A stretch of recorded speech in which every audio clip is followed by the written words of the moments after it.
Hi, Pastor Charlie here from New Hope Lutheran Church. Welcome to Pastor Charlie's Toolbox. I'm excited today because today I want to give you a demonstration of this little gizmo here. Now, I'm not going to tell you what it is right now because, well, I want you to have a little faith in me and trust what I'm about to tell you.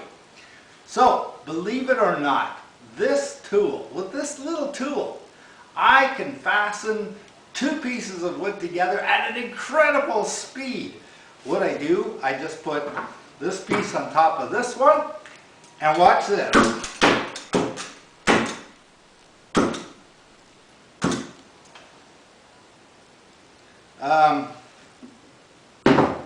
Sorry about that. Nothing's happening, and what you might be saying to yourself is, well, you might be saying you can't believe me, and I have to admit it's totally my fault. It's my fault because in my excitement, I forgot to do something. I forgot to connect this tool to the air supply right here. So, let's try it again.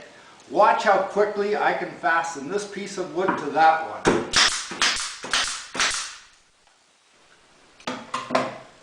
Pretty cool. Just like that. It's amazing.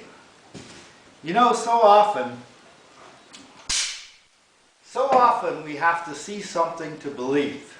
But seeing something and then believing actually has very little to do with faith, because faith is the ability to believe something without even seeing it happen. So when I told you that something would happen, you might have believed me just because you trust me at my word.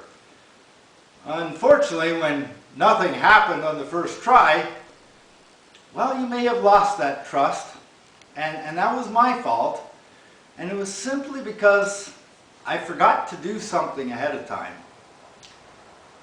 This is an important thing to remember in our attempt to be good Christians. Our job is to go out and spread faith with the best intentions, which is good, but we also need to ask ourselves, how often do we destroy any trust we may have built through unthinking actions or words?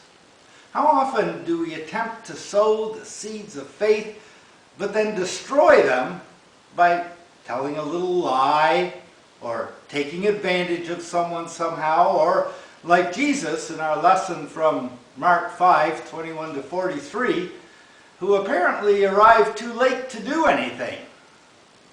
Now, if you're not familiar with it, in that lesson, we find Jesus had been summoned to someone's house to heal a girl that was dying.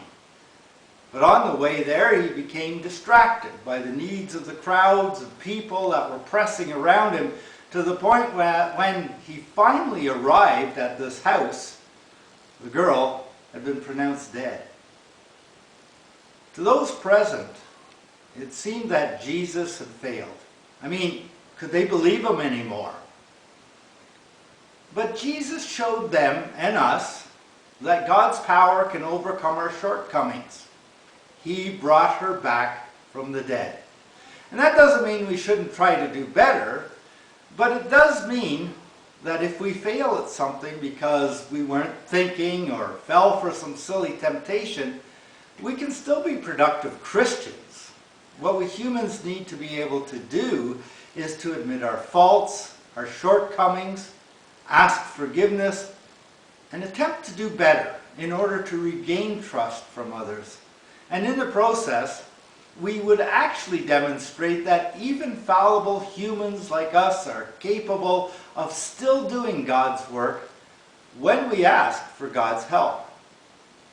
So, going back to this air nailer, we may have a lot of potential, but on our own, we can't always accomplish much.